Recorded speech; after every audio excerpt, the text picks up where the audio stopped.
Reminder that if you want to be exceptional, you're going to be different from everyone else. That's what makes you exceptional. You can't fit in and also be exceptional. Both have discomfort. When you fit in, you have internal conflict because you're not being 100% you. When you're exceptional, you have external conflict because everyone sees you as different. Pick one. When your friends start to say, you've changed, remember it's because they don't know how to say, you've grown.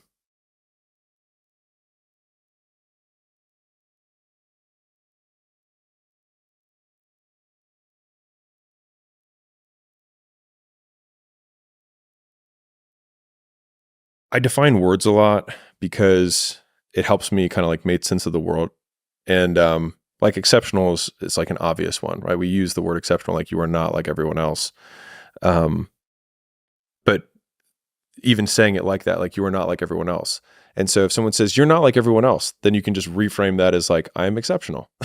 And that's not a bad thing. And I actually think that most people have, like, this might be counter to most people's beliefs, but I think most people have the potential to be exceptional. And because most people are peculiar in their own way. They just stifle that because they want to be accepted by most people, but in so doing, never accomplish what they want to do because they conform. And so, like, if there's probably a lot of things about the world or even your world around you that you're like, this never made sense to me, but then you do it anyways. And I think that a lot of innovation and a lot of what makes people exceptional is feeling, thinking that thought or seeing that thing and then being like, I don't think I'm going to follow that rule anymore. Like, why do I need to shower twice a day? Like, I don't know. Like, why do I need to wear different clothing? Like, there's just a lot of these social norms that people, usually pass down to us or they're, bred into us in high school and college and things like that. But it's like you see a guy who, wears a cowboy hat and dresses a certain way, and he basically wants to say, I am this archetype of person. But if cowboy boots aren't as comfortable for you as New Balances are, and you know that and you still wear cowboy boots, I would call you a fraud. Because like that is like it's like a micro rebellion against yourself. Yep. It's like there is, and like I look at old people a lot because usually they don't give a shit anymore. They've just like given up. And there was a survey that they did where the number one reason that old people like don't have as much drama and they're happier is they say they cited they literally don't have time for it. Like literally they don't have time for it. And I found that so interesting. And I was like, well, if I'm going to eventually be that way when I'm 80, I might as well just start being that way now. And so they usually wear like really comfortable footwear and like they keep their surroundings like whatever weird peculiarities they have, they just accept them. And so I think a lot of like, if life is a long journey of self-acceptance, I think the earlier you can accept your own peculiarities as just part of you rather than trying to justify them or mold to the archetype that you think is acceptable within your social circle. At least for me, like there's this period of discomfort when you change anything because everyone around you wants you to fit within the label that they are comfortable with. But they also have the anchor of what you were before. Yeah, exactly. And so they try and like, they people don't like that. And so they're like, no, I like you in this box. So just say, I know you're having a little thing right now. Don't worry. Just, and they just want to shove you back into it. And there's a lot of uncomfortable conversations that you have to have where it becomes really socially awkward.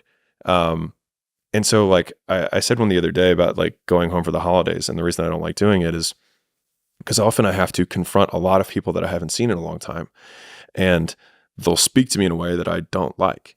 And before that, I would roll it off like whatever, no big deal. But I don't accept that. Didn't you torpedo a family holiday a couple of years ago? Many. Yeah, Many. I think, but that's when your friends start to say you've changed, it's because they don't know how to say you've grown. And because they see so few people who have, so it makes sense that they don't have that. So I see that as a lack of skill, not malice. Like it's not that they're bad people. They just don't even know it because so few people do change. Yeah. So few people do grow. Have you seen this image? It's a person whose heart and head are flowers. It's kind of a 2D drawing. Okay. It's a bit of a sketch. Okay. And they say this person with the kind of smaller flower head and heart says you've changed. Mm-hmm. And the person on the other side with this huge blooming thing says, I should hope so. Yeah. I haven't seen it, but I see it in my head. Yeah. It's brilliant. One of my friends, George Mack, told me this 5 years ago, Mm-hmm. I think. I'm astounded by how many people want to be spectacular in life, but also want to be normal. By being normal, you are, by definition, aiming for average. Normal people get normal results. Exceptional people get exceptional results. You literally can't do what everyone else does and expect to not get what everyone else has got. By doing what everyone else does, you guarantee average results. Okay. So this comes down to everything that like business. I mean, obviously I come from the business and investing world. Like if everyone is jumping onto crypto, like by the time you have all the information to make a perfect decision, it's too late. And by the time you have consensus where everyone's like, that's a good investment, it probably isn't, because it's already been mispriced, because it's already inflated and it's above what its intrinsic value is. And so like good investors fundamentally can think for themselves. And it's such an easy thing to say and such a hard thing to do. And so it's being able to say, if I shut myself in a room and I had to come up with a value for something and just use my own mind to come up with what I think this is worth, it's that answer that you get in a room, in isolation, with no internet connection, that you believe in that number more than every single other person's. And most people can't do that. But like that ability. And then what happens though is if you really have to believe in that rather than everyone else's, you double check your fucking math. Because if it is different than everyone else's, you have the that is what opportunity advantage. looks like. Right. And it's like, and you have the potential to make a shitload of money or lose a ton of money because you didn't check your math. And so the more I've been reinforced for thinking independently, and in the beginning it's on small things, and then you just continue to reinforce that cycle of, I came to this conclusion on my own. It seems different than everyone else's, but I think my thing makes sense. So I'm going to do that. How would you advise someone to overcome that regression to the mean, that pull to not make waves, to not be heterodox or non-typical when it comes to their decision making? Because it's hard.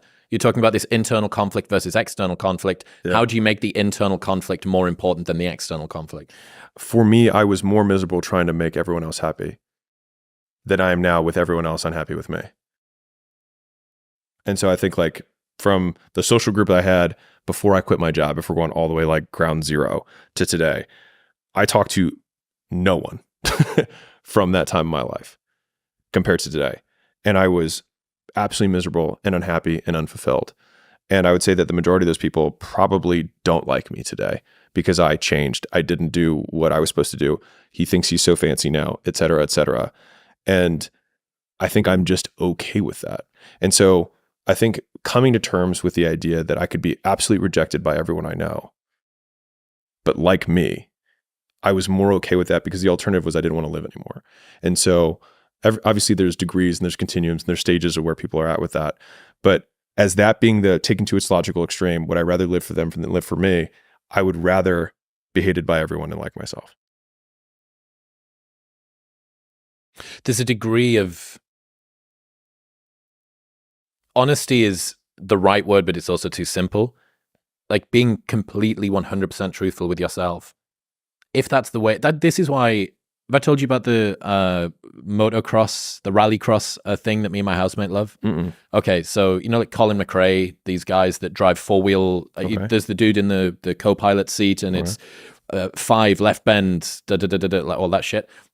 These guys that go and watch this are in the middle of some fucking wood in Ayrshire, right, in Scotland, and it's pissing wet and it's November and they've got a poncho on and they get to drive for however long to get to this place. You can even see, thinking about it, the hairs on my arms are standing up. This is how fucking dope it is. So these guys are there and they see some dude in overcast rain, freezing cold, soaking wet, go, and then they turn to all of their boys and they're like, ah! Yeah.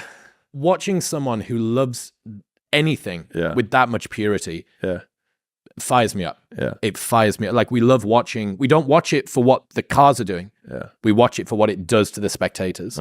And that degree of like just unencumbered passion. Yeah. Not being apologetic. Like they're probably wearing comfy shit. They're not wearing cowboy boots. Yeah, right. You know what I mean? No one. They look like a large condom in this poncho. Do they care? Right. They don't care. Yeah. And that's purity. Yeah. That's truthfulness and honesty. And really, like what are you hoping to be able to look back on your life, or for people to say after you're gone, if you don't do that, he was such a good guy and he never rocked the boat. Yeah. He was such a good guy and he always conformed to our expectations. He was such a good guy and he was so predictable. Right. Like, people think, and I did throughout a lot of my 20s, I thought that what people wanted from me was someone that they could easily predict. But I realized when I thought about the people that I loved in my life, I didn't love them because of how predictable they were. Yeah. I loved them because of how unapologetically themselves they were. Mm-hmm. I have a friend who nearly ended a relationship that he's still with, the love of his life, who's probably going to end up marrying, because he refused to not sleep on the floor for 6 months as part of Alex Becker's doing it at the moment. Yeah. Like, he's like, sleeping on the floor seems to be like a pretty dialed idea. And she's like, I'm not sleeping on the floor. Well, I am. So they didn't sleep together for for like a long time. Yeah. Like, those are the people that you love. And those are the people that you can, because they pay such a high price to do that. Yeah. You can be very reliable at presuming that they mean what they're saying. Mm-hmm. Because if they didn't really mean what they're saying, they would conform, they would take an easier path. I love all of that. I was trying to kind of consolidate it for myself and the listeners. For me, it comes down to truly valuing your opinion of yourself more than other people's opinion of you. And it's an easy thing to say, and it's incredibly hard to do, because that means that if you disagree with everyone else in the room, there's this meme that I love. I don't know if you've seen it. There's this little cartoon of this one little guy, and then there's like an ocean of people that way, and it just says, yes, you're all wrong. And I feel like that meme, Trevor Cashy, my brother and editor in the books in the battle against nihilism and towards truth, we send that meme back and forth to one another when we're like, yes, everyone is wrong about this word. Like, we are right. And I think it's just being willing to but the only way you can believe in a thing or an idea or even yourself is because you have the evidence behind you that supports that your belief isn't full of shit. So that when you're in that room and you come up with that one number and you say, I think everyone's wrong, I think this is actually what it's worth, you're not just making it up to say you believe something different. You actually have proof and evidence that you're not full of shit. And I think that's the work. Is like, I looked into a lot of the stuff on the floor sleeping. I think it checks out. I'm going to do it. Like, I think everyone else is wrong. I think everyone else is wrong. And everyone's like, you're an idiot. And you're like, I think you're wrong. And that's okay. You know what I mean? And it's just, most people can't do that. Just the idea of being weird is too much. Like, just like, did you ever, this is quite old now. It's at least a decade old. I think it's called 50 Days of Rejection or 100 Days of Rejection. I love it already. So it's a series of experiments that you do every day for 100 days. Yeah. And there's a different one each day. And one of them is ask for a free coffee when you go to Starbucks. Oh, I love it. Just say, hey, can I have this for free? Yeah. And I don't know whether it escalates over time, but there's like weird stuff, things that you do to people in public, things that blah, blah, blah. And it's trying to overcome that. Like, it's in your throat, when you feel that, and your cheeks get flush and everything kind of gets hot. Get embarrassed. Around here. Yeah, it's that embarrassment. It's that shame. It's that, well, what if they think? Yeah. What? Yeah. What if they think what? Yeah.